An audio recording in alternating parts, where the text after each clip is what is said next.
একদিন সকালে টুনু নামে একটি ছোট আমি হলুদ টুনু। বিড়াল ঘুম থেকে উঠল। সে খুব খুশি ছিল। আজ খুব টুনু সুন্দর দাঁত সকাল। মাজলো আর বলল, চলো দাঁত মাজি।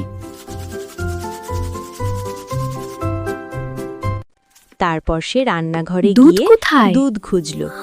দুধ না পেয়ে সে একটুও রাগ করল না। ঠিক আছে, খেলতে যাই। টুনু বাইরে বাগানে খেলতে গেল। সে প্রজাপতির পেছনে দৌড়ালো। খেলতে খেলতে সে হালকা করে পড়ে গেল, কিন্তু টুনু উঠে দাঁড়িয়ে হাসল। তারপর সে পাখির সাথে কথা বলল। সন্ধ্যায় টুনু বাড়ি ফিরে এলো।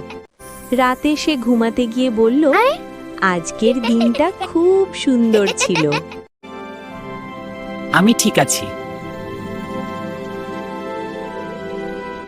হাই পাখি।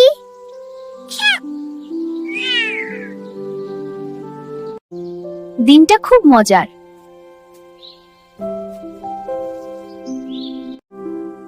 এখন বাড়ি যাব।